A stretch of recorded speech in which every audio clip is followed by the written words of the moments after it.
Pendant une fête de bureau, ma femme a ri, « Quelqu'un veut de mon mari ?» Gratuit, ennuyeux, mais loyal. Sa patronne a répondu, « Je le prends. » Demain, ça vous va? Le rire de ma femme s'est transformé en panique. Nous avions une routine à l'époque. Pas le genre dont les couples se vantent. Le genre que l'on ne remarque plus jusqu'à ce que l'on soit déjà trop dedans pour s'en soucier. Elle me lançait de petites piques. Dans la cuisine, dans la voiture, chez sa sœur pour les dîners du dimanche, mais jamais seule. Toujours avec un public. Cette partie était délibérée. Elle avait besoin de témoins, de gens qui souriraient nerveusement ou riraient avec elle pour qu'elle puisse se dire que ce n'était qu'une blague, que j'étais trop sensible si je ripostais. J'étais électricien depuis 11 ans. Bon dans mon travail. Un emploi stable, un salaire décent pour Pittsburgh, assez pour couvrir le loyer de notre appartement à Crafton et avoir encore quelque chose de côté. Elle travaillait chez Meridian Insurance, en centre-ville. Elle y grimpait les échelons depuis environ 4 ans. Ce travail comptait pour elle d'une manière qui a commencé à déteindre sur tout le reste, y compris la façon dont elle me traitait quand elle se sentait assez à l'aise pour baisser sa garde. Les pics s'étaient aggravés au cours des derniers mois, plus fréquentes, plus acérées. Elle se rattrapait une fraction de seconde après et souriait comme si de rien n'était, mais les mots étaient déjà sortis. J'avais arrêté de laisser passer. Chaque fois qu'elle en lançait une, j'en renvoyais une. Plus forte, meilleure, plus nette. Elle n'aimait pas ça. Elle s'attendait à ce que j'encaisse. Quand je ne le faisais pas, elle devenait silencieuse et froide pendant une journée, puis agissait comme si rien ne s'était passé. Ce vendredi soir-là, elle a mentionné l'événement de l'entreprise. La réunion d'automne annuelle de Meridian, qui se tenait dans un lieu du centre-ville. Elle avait prévu d'amener son amie du lycée, une femme nommée Josie. Josie lui a envoyé un texto une heure avant que nous soyons censés partir, un problème d'estomac, elle ne pouvait pas venir. Elle se tenait dans le couloir, son téléphone à la main, déjà habillée, et m'a regardé de la manière dont les gens regardent un dernier recours. « Tu veux venir ?» J'étais en train de changer les cordes de ma guitare acoustique dans le salon. Je l'ai posée. Bien sûr. Elle n'avait pas l'air ravie, ce qui aurait dû m'alerter. Le lieu était un entrepôt reconverti sur Penn Avenue. Briques apparentes, au plafond, bar ouvert. Ses collègues remplissaient la pièce en petits groupes. Elle m'a présenté à quelques-uns d'entre eux. Le genre de présentation rapide où les noms ne restent pas. J'ai pris un coca et je suis resté sur le bord de la pièce pendant qu'elle se dirigeait vers son groupe. Ça a commencé doucement. Elle en était à son 3e verre à 20h, ce qui a relâché tout ce qui était habituellement sous contrôle. Un groupe s'était formé près du bar. 4 ou 5 de ses collègues, quelques-uns de leurs conjoints. Elle était au centre, là où elle aimait être. Je me suis approché et j'ai surpris la fin de quelque chose qu'elle disait à propos du week-end. Elle m'a jeté un coup d'œil, puis est revenue au groupe et a adopté ce ton, celui que j'avais appris à reconnaître immédiatement.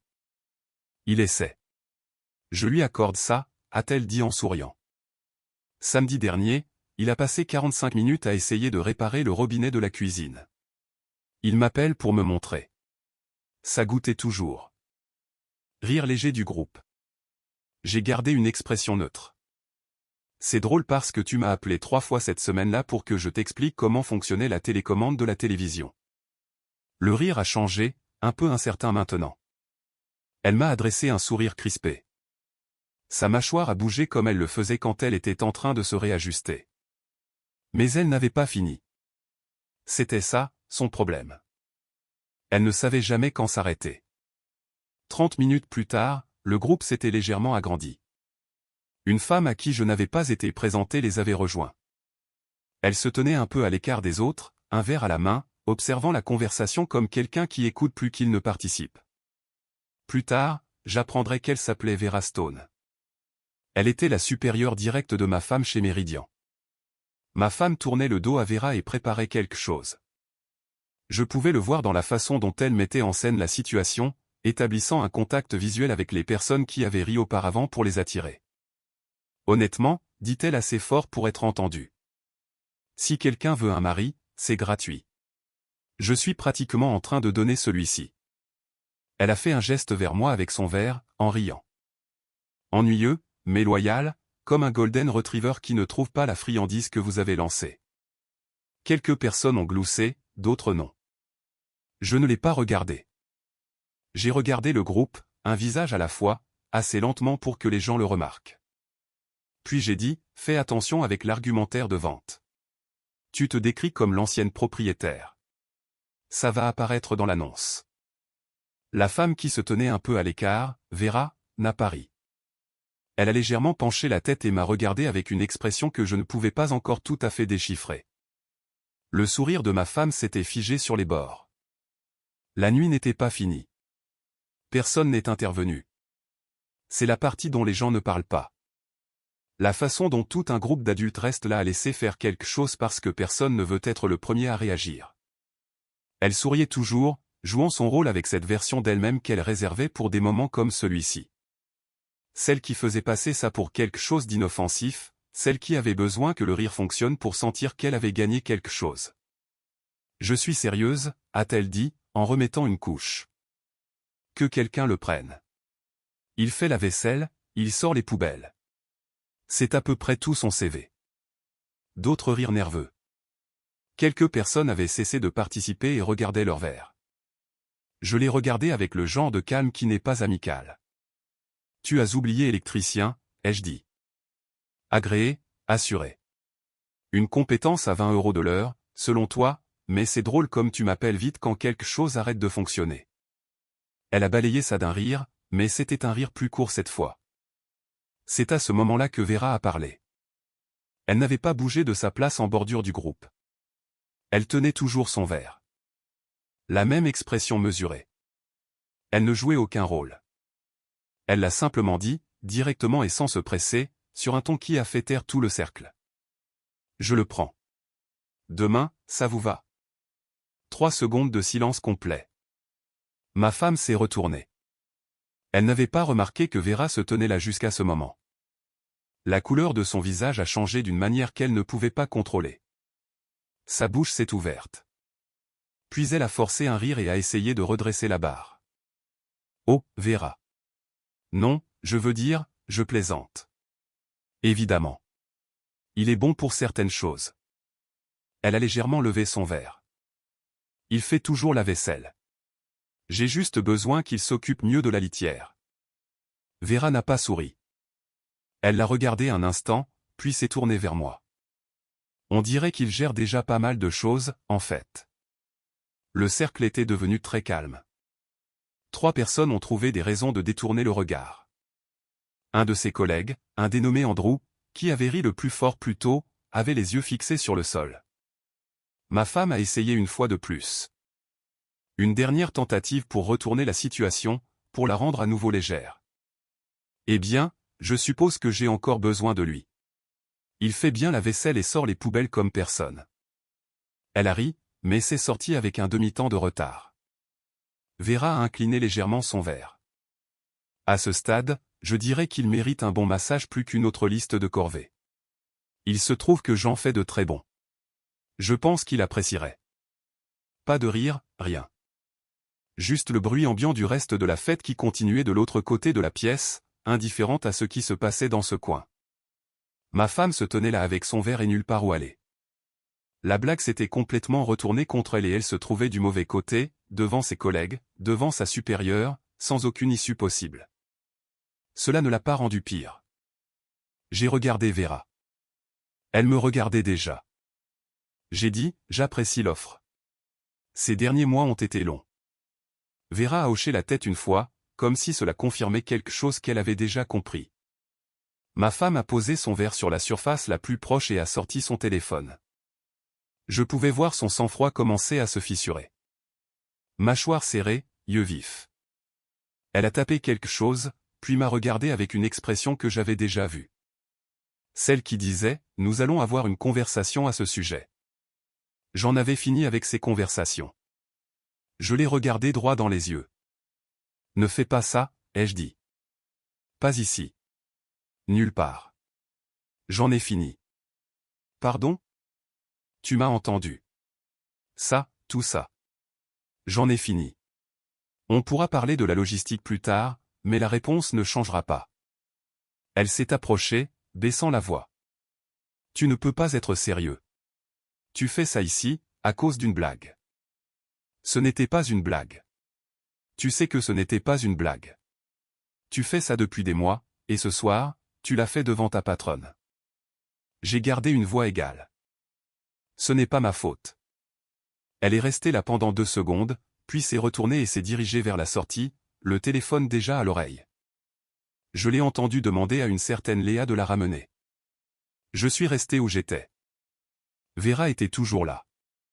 Désolé que vous ayez eu à voir ça, ai-je dit. Je regarde ça se produire depuis environ 40 minutes, a-t-elle dit. Ne vous excusez pas auprès de moi. Elle a fait un geste vers une section plus calme de la pièce, loin du groupe du bar. Je le voulais. Nous avons trouvé un endroit près de l'extrémité de la pièce, loin du bar, loin du groupe qui se tenait encore là, prétendant avoir une conversation sur autre chose. Vera a posé son verre sur une table haute et n'a pas comblé le silence tout de suite. C'est la première chose que j'ai remarquée chez elle. Elle ne ressentait pas le besoin de gérer l'air entre les gens. La plupart des gens le font. Ils parlent pour couvrir leur malaise. Elle est juste restée là et a laissé le calme s'installer. Depuis combien de temps, a-t-elle dit après un moment. Mariée depuis des années. Environ 6 mois que c'est comme ça en public, et avant ça, 6 mois derrière les portes closes, de manière plus gérable. Elle a hoché la tête, non pas avec sympathie, mais juste en absorbant l'information. Elle est bonne dans son travail, a dit Vera. Orientée vers le détail, compétitive. Des traits utiles chez Méridian. Moins utiles dans un mariage, apparemment. Ça dépend de ce contre quoi elle est en compétition. Vera m'a regardé. Contre quoi est-elle en compétition? Contre tout ce qu'elle pense la menacer. Ce soir, c'était l'idée que quelqu'un dans cette pièce puisse me trouver intéressant. Une courte pause. Quelqu'un l'a trouvé. Vera l'a dit sans que ce soit aguicheur, comme les gens jouent la séduction. C'était juste un fait. Livré de la même manière qu'elle livrait tout le reste, directement, sans fioriture. Nous avons parlé pendant près de 50 minutes. Pas de ma femme. Pas après ces premiers échanges. Nous avons parlé de Pittsburgh, de la façon dont la ville avait changé au cours de la dernière décennie, d'un projet de rénovation qu'elle supervisait sur une propriété qu'elle possédait à Lawrenceville. Elle m'a posé des questions sur le métier d'électricien, non pas comme les gens le font par politesse, mais comme les gens le font quand ils veulent vraiment savoir. Elle avait des questions spécifiques, sur les processus de permis, la différence entre le travail résidentiel et commercial, à quoi ressemblait le parcours pour obtenir la licence. Elle était vive, organisée dans sa façon de penser. Elle exposait un point, puis laissait de l'espace pour le suivant au lieu de tout empiler. À un moment donné, j'ai réalisé que j'étais là depuis près d'1 heure et que je n'avais pas pensé à ce qui m'attendait à la maison. Vers 22h30, j'ai dit que je devais y aller. Vera a sorti une carte de la poche de sa veste et l'a posée sur la table entre nous. Si vous voulez parler davantage en dehors de ce contexte, c'est une ligne directe. Je l'ai prise. Je l'utiliserai. Elle n'a pas fait un grand sourire ni n'en a fait toute une histoire. Elle a juste dit, conduisez prudemment et s'est retournée vers la salle. Les lumières étaient allumées quand je suis rentré à Crafton. Les deux, salon et chambre. Elle était à la maison depuis près d'1 heure. Je suis entré par la porte d'entrée et elle était sur le canapé, les bras croisés, toujours dans les vêtements de la fête. Elle avait enlevé ses chaussures et les avait alignées à côté de la table basse, ce qu'elle faisait toujours quand elle se préparait à une confrontation. Une sorte d'habitude pour s'ancrer. Elle m'a regardé. Tu es resté un moment. Oui. Avec elle. Avec plusieurs personnes. C'est une fête. Ne fais pas ça. Sa voix était tendue. Ne me parle pas comme si j'étais stupide. Tu es resté parler à Vera pendant 1 heure pendant que je devais rentrer seul. Tu es parti. C'était ton choix. Elle s'est levée. Tu m'as humilié. J'ai posé mes clés sur le crochet près de la porte, j'ai enlevé ma veste. Elle attendait que je réagisse à ça, que je m'excuse ou que je fasse monter la tension pour qu'elle puisse travailler avec l'un ou l'autre. Je ne lui ai donné ni l'un ni l'autre. Ce qui s'est passé ce soir, c'est ce qui se passe chaque fois que tu fais ça devant des gens, ai-je dit. La seule différence, c'est que ce soir, ça t'est revenu plus vite que d'habitude. Je plaisantais. Tu sais que je plaisante comme ça. Tu ne plaisantais pas, et je ne vais plus faire ça. Elle s'est avancée vers moi. Changeant de registre, plus douce maintenant. Les mains se levant. D'accord. D'accord. Je t'entends. On peut en parler. On peut arranger ça. Je vais. Il n'y a rien à arranger. Elle s'est arrêtée. Je veux divorcer, ai-je dit. Ce n'est pas une menace. Ce n'est pas une réaction à ce soir. Ce soir a juste rendu la chose plus facile à dire à voix haute. Le changement sur son visage a été immédiat. Quelle que soit l'approche qu'elle avait calculée, elle s'est dissoute. Tu ne le penses pas? Si. À cause d'une soirée. À cause d'une stupide blague qui a mal tourné. À cause de 6 mois de stupides blagues qui ont mal tourné. À cause des 2 années précédentes où ça se passait à la maison au lieu d'être en public. Parce que je suis fatigué. Je l'ai regardé. Nous ne sommes pas bons l'un pour l'autre. Nous ne le sommes plus depuis longtemps. Elle est restée au milieu du salon et pendant quelques secondes, elle n'a rien dit.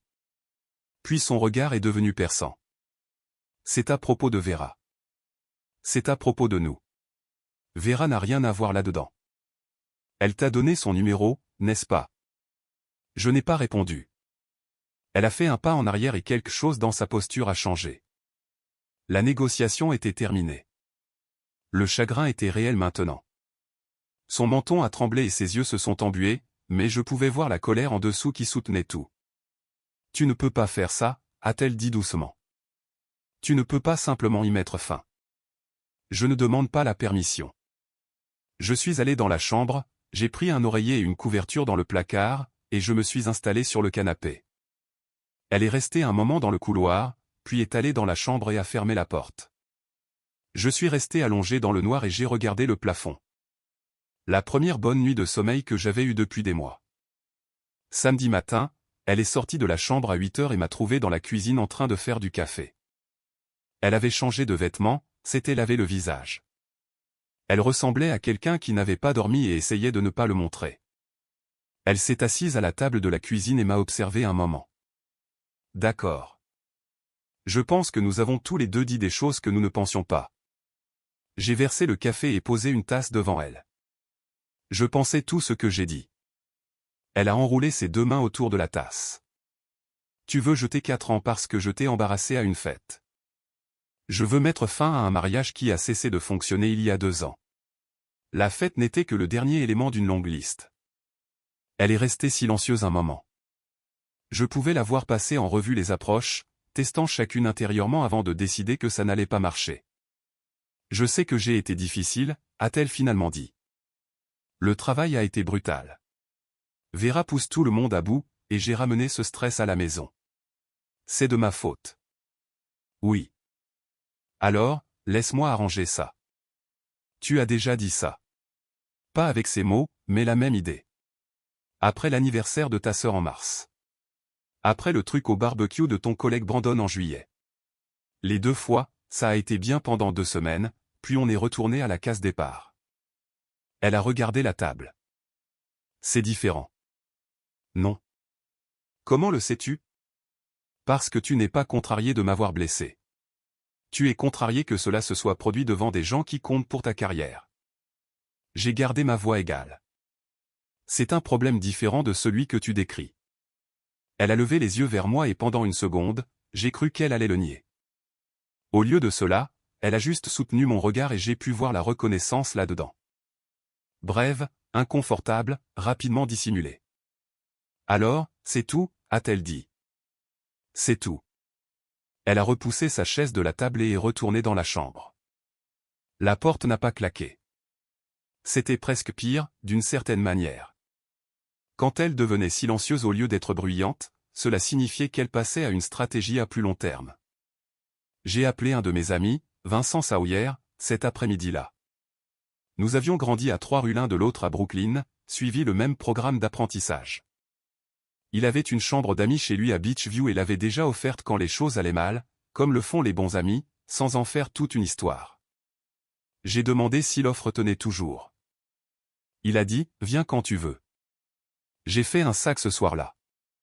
Vêtements de travail, outils, la guitare acoustique, l'essentiel, laissant tout le reste. Elle était dans la chambre avec la porte fermée quand j'ai porté le sac jusqu'à la porte d'entrée. J'ai frappé 2 fois. Je reste chez Vincent pendant un certain temps. On réglera la logistique par l'intermédiaire d'un avocat quand tu seras prête. Silence. Puis, tu pars vraiment. Oui. Comme ça. Ce n'est pas comme ça. Ça couvait depuis longtemps et nous le savons tous les deux. Une autre pause. Puis la porte s'est ouverte. Elle se tenait là, les bras croisés, et elle a regardé mon sac puis moi. Je sais. Je suis sérieuse. Ne reviens pas en t'attendant à ce que j'attende. Je ne le ferai pas. Elle est restée dans l'embrasure de la porte pendant que je prenais le sac et que je me dirigeais vers la porte d'entrée. Je pense qu'une partie d'elle s'attendait à ce que je m'arrête, que je me retourne, que je lui donne quelque chose sur quoi travailler. J'ai ouvert la porte, je suis sorti et je l'ai refermée derrière moi. L'air extérieur était froid et pur, comme à Pittsburgh en octobre. J'ai mis le sac à l'arrière de mon camion et je me suis assis sur le siège du conducteur pendant 1 minute, sans me remettre en question, juste en étant là. Puis j'ai quitté l'allée et j'ai conduit vers Beachview. Le lundi suivant, j'ai appelé un avocat nommé Monsieur Harmon. Une recommandation de Vincent, un type simple spécialisé en droit de la famille avec un bureau à Shadyside. Pas d'appel dramatique tard dans la nuit, pas de consultation d'urgence, juste un rendez-vous normal, à 9 h du matin, le genre de choses que l'on programme comme n'importe quelle autre course. Il m'a expliqué le processus. La Pennsylvanie exigeait une période de séparation. Ça n'allait pas être rapide. Je lui ai dit que ça me convenait. Je n'étais pas pressé. Je voulais juste que ce soit fait correctement. Elle a appelé ce soir-là. J'ai décroché. Tu as engagé un avocat. J'ai pris un rendez-vous. Oui. Sans même essayer de régler ça. J'essaie de régler ça depuis 2 ans. La phase d'essai est terminée. C'est insensé. Tu fais exploser notre mariage pour une mauvaise soirée. Je mets fin à un mariage qui a eu beaucoup de mauvaises soirées. Les comptes ont juste fini par rattraper la réalité. Elle est devenue silencieuse. Puis, je ne signerai rien. C'est ton choix. Ça prendra plus de temps, mais le résultat ne changera pas. Elle a raccroché. J'ai posé le téléphone sur le comptoir de la cuisine de Vincent et j'ai ouvert le réfrigérateur. Il avait un pack de 6 bières locales sur l'étagère du bas. J'en ai pris une et je suis allé m'asseoir sur les marches arrière. La ville était calme de là-haut. Juste le faible bruit de la circulation de la route principale en contrebas. Un chien quelque part à quelques maisons de là. Le bruit normal d'un mardi soir dans un quartier ordinaire de Pittsburgh. J'ai sorti la carte de Vera et je l'ai regardée un moment. Puis j'ai envoyé un texto au numéro indiqué. Court, sans théâtralité. Disponible pour un café cette semaine. La réponse est arrivée en moins de 4 minutes. Jeudi me convient. Il y a un endroit sur Butler Street que j'aime bien. Je t'enverrai l'adresse. J'ai rangé le téléphone et j'ai fini la bière. La paperasse pouvait attendre. Jeudi était dans 3 jours. Et pour la première fois depuis longtemps, j'avais quelque chose à attendre avec impatience. Le café sur Butler Street était petit, du genre avec des chaises dépareillées, un menu sur un tableau noir et pas de service au volant. Vera était déjà là quand je suis arrivé, à une table près de la fenêtre avec une tasse en céramique et un dossier de quelque chose qu'elle lisait. Elle l'a fermé quand je me suis assis. Nous n'avons pas parlé de la fête, pas directement. Elle a demandé comment s'était passée la semaine. Je lui ai donné la version courte, déménager, contacter un avocat. Procédure de séparation lancée. Elle a écouté sans interrompre, sans offrir d'opinion sur des choses qu'on ne lui avait pas demandées. Comment le vis-tu, a-t-elle dit. Apaisé. Plus que ce à quoi je m'attendais. Cela signifie généralement que vous aviez déjà pris la décision avant de la prendre. Oui, probablement il y a environ 8 mois, pour être précis. Elle a hoché la tête et a pris sa tasse. Elle va rendre le processus difficile. Je sais. Elle ne gère pas bien la perte de contrôle des situations. Je l'ai observée au bureau pendant 4 ans. Elle a fait une pause. Ce ne sont pas des ragots. C'est juste pertinent. J'apprécie l'avertissement. Ce premier café a duré 2 heures. nous avons parlé de sa propriété à Lawrenceville, d'un chantier commercial que je devais chiffrer dans le Street District, de la relation étrange de Pittsburgh avec sa propre histoire. Elle était directe et drôle, d'une manière sèche qui ne s'annonçait pas. Elle disait quelque chose, le laissait en suspens, et on le comprenait 5 secondes plus tard. Nous nous sommes revus la semaine suivante. Un dîner cette fois-là, dans un endroit de Shadyside qu'elle connaissait. Puis encore la semaine d'après. Pendant ce temps, la séparation traînait. Ma femme avait adopté la position que rien de tout cela ne se passait. Elle n'a pas répondu à la correspondance de M. Harmon pendant les 3 premières semaines. Quand elle l'a finalement fait, c'était par l'intermédiaire de sa propre avocate, une femme nommée Madame Brigg, avec une lettre proposant une thérapie de réconciliation comme préalable à toute autre procédure. Tactique dilatoire standard, a dit Harmon. Nous avons répondu que la procédure se poursuivrait quoi qu'il arrive. Elle m'a appelé 6 fois le premier mois. J'ai décroché 2 fois. Les 2 conversations ont suivi la même structure. Elle commençait par la colère, passait aux supplications, puis revenait à la colère quand les supplications ne fonctionnaient pas. Le deuxième appel s'est terminé avec elle me disant qu'elle avait tout raconté à sa mère et que sa mère était d'accord que je traversais une crise et avait besoin de soutien. Je lui ai dit de transmettre mes amitiés à sa mère et j'ai mis fin à l'appel. Les 3e et 4e appels, je les ai laissés aller sur la messagerie vocale. Je les ai écoutés une fois, les ai supprimés et n'ai pas répondu. Au 2e mois, elle avait changé de stratégie. Les messages sont devenus plus calmes, plus réfléchis. Elle ne rageait plus. Elle présentait un dossier.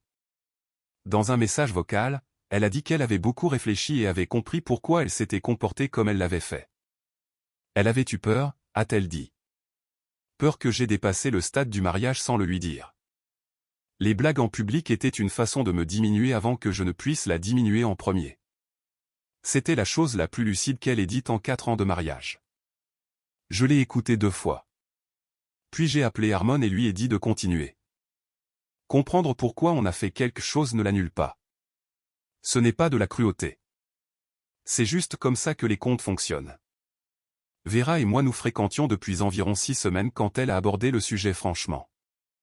La façon dont elle gérait tout. Je veux être clair sur ce que c'est, a-t-elle dit. Nous étions chez elle à Lawrenceville. Une maison de ville rénovée, lignes épurées, des bibliothèques qui avaient vraiment des livres. Pas pour le définir prématurément, juste pour que nous soyons sur la même longueur d'onde. Vas-y. Je ne suis pas intéressé par quelque chose de désinvolte. Je ne suis pas non plus intéressé à précipiter quoi que ce soit. Ces 2 choses peuvent coexister. Elles le peuvent, ai-je dit. Je ne vais nulle part. Elle m'a regardé un moment. Elle va finir par le savoir, probablement plus tôt que tu ne le penses. Meridian n'est pas une grande entreprise. Je sais. Quand elle le saura, ce sera difficile au travail pour elle, pas pour moi. Je veux que tu comprennes ça. Je ne vais pas gérer ma vie en fonction de sa réaction. Je ne te le demanderai pas. Elle a pris son verre de vin. Bien. C'était ça, la conversation. Pas de drame, pas de conditions, pas de négociation. Juste 2 adultes décidant d'être honnêtes l'un avec l'autre sur ce qu'ils voulaient. C'était l'échange le plus fonctionnel que j'avais eu avec une femme depuis des années. Le divorce a été finalisé un mercredi de fin février, 7 mois après que j'ai quitté la maison de Crafton avec un sac et ma guitare. Harmon m'a appelé à midi. J'étais sur un chantier dans le Northside, en train de passer des conduits dans un plafond. Je suis sorti, j'ai pris l'appel, j'ai dit merci et je suis retourné à l'intérieur pour finir le travail. Ce soir-là, Vera a ouvert une bouteille de vin qu'elle gardait. Rien de cher, juste quelque chose qu'elle aimait. Nous nous sommes assis dans sa cuisine, elle a cuisiné et nous avons parlé d'un voyage qu'elle voulait faire sur la côte au printemps et si je pourrais prendre une semaine de congé entre 2 chantiers. Soirée normale, délibérément normale. C'était le but. La maison de Crafton avait été vendue dans le cadre du règlement.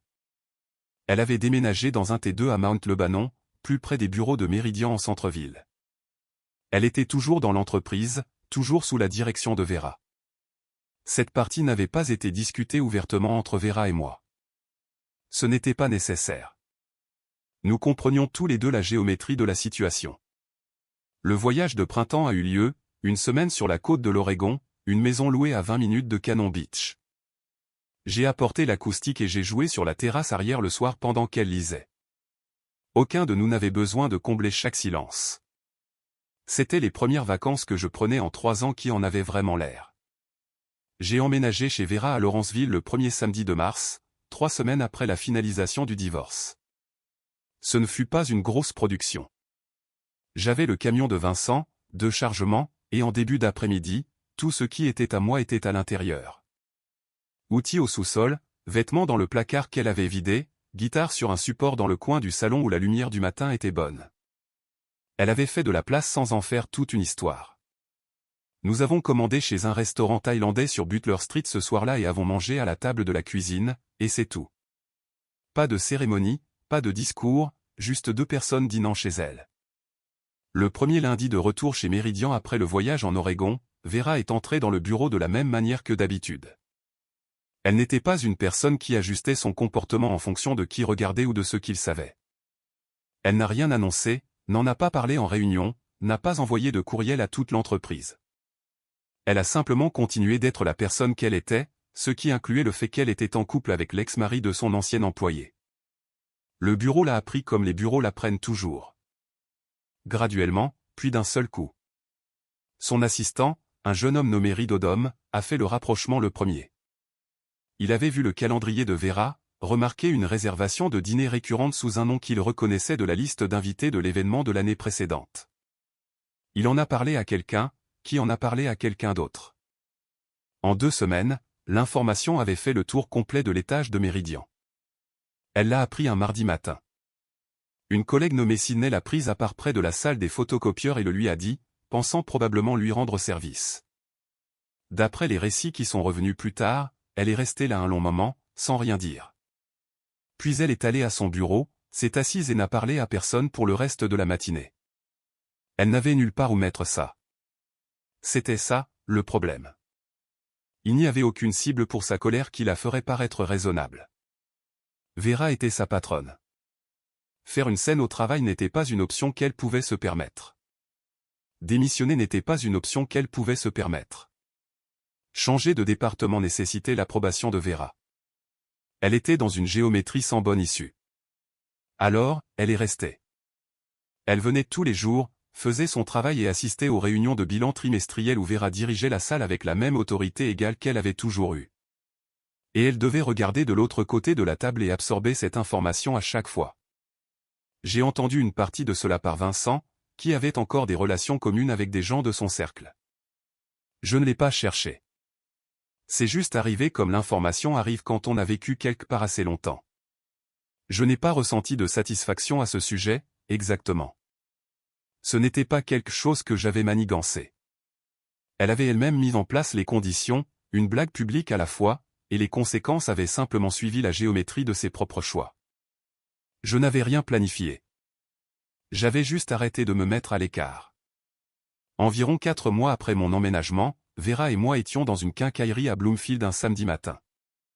Elle cherchait des luminaires pour le 2e étage d'une propriété qu'elle venait d'acquérir à Polish Hill. Je poussais le chariot. Elle lisait les spécifications d'une suspension et me posait des questions sur le dégagement de la boîte de jonction. Une femme a tourné au coin de l'allée. Nous nous sommes vus au même moment. Elle a d'abord regardé Vera, puis moi, puis le chariot entre nous. La réalité domestique ordinaire de la chose. Le samedi matin, la quincaillerie, le luminaire dans la main de Vera se sont inscrits sur son visage d'un seul coup. Vera a levé les yeux de la fiche technique, a enregistré la situation en environ 2 secondes et a de nouveau regardé le luminaire. Celui-ci fonctionne, m'a-t-elle dit. Le dégagement est bon. Bien. Prends en 2. Elle en a pris 2 de l'étagère et les a mis dans le chariot. La femme dans l'allée n'avait pas bougé. Elle était toujours là, tenant ce pourquoi elle était venue dans cette allée, et je pouvais la voir réfléchir à ce qu'elle devait faire. Je l'ai regardée. Salut, ai-je dit, ni froidement, ni chaleureusement, juste un mot reconnaissant qu'une autre personne se tenait là. Elle n'a rien dit. Vera a posé sa fiche technique sur les luminaires dans le chariot et nous avons continué dans l'allée. Elle n'en a pas reparlé avant que nous soyons dans le camion sur le chemin du retour. Ça va, a-t-elle dit. Oui. Elle a regardé par la fenêtre passager les vitrines de Bloomfield qui défilaient. Elle avait l'air de vouloir disparaître. Elle s'en remettra. Vera n'a rien dit de plus à ce sujet. Elle a lancé une playlist sur son téléphone et nous sommes retournés à Lawrenceville à travers la circulation du samedi matin, en parlant du mur sur lequel les luminaires iraient et si le deuxième étage avait besoin d'un recablage complet ou juste d'une mise à niveau du panneau. Conversation normale, samedi normal. Voilà à quoi ressemblait la fin de tout ça. Pas une confrontation, pas un discours final, pas une scène sur un parking. Juste deux personnes faisant une course et une femme dans l'allée d'une quincaillerie, tenant quelque chose qu'elle était venue acheter, regardant la vie qu'elle avait sous-estimée sortir par l'autre bout. Elle m'avait mis aux enchères devant une salle pleine de gens et sa propre patronne. Il s'avère que l'offre a été acceptée. C'est juste que ce n'est pas elle qui l'a faite. Alors, si je comprends bien. Elle l'a mis en jeu devant une salle pleine de gens, y compris sa propre patronne, a trouvé ça drôle, puis a regardé cette même patronne rentrer à la maison avec lui tous les soirs pendant l'année suivante. Je veux dire, on ne peut vraiment pas inventer ce genre d'histoire. Sauf que, eh bien, nous l'avons fait. Écoutez, la leçon à retenir est simple. Quand vous continuez à tester quelqu'un qui ne craque jamais vraiment, ne soyez pas surpris quand il part simplement, tranquillement, et s'en sort mieux que vous ne l'auriez imaginé. Le respect n'est pas quelque chose que l'on exige après coup. Soit vous commencez avec, soit vous ne le faites pas. Et elle a choisi de ne pas le faire. Quoi qu'il en soit, si cette histoire vous a parlé, laissez un commentaire ci-dessous. Dites-moi ce que vous en avez pensé. Cliquez sur le bouton j'aime. Ça aide vraiment. Et je vous dis à la prochaine.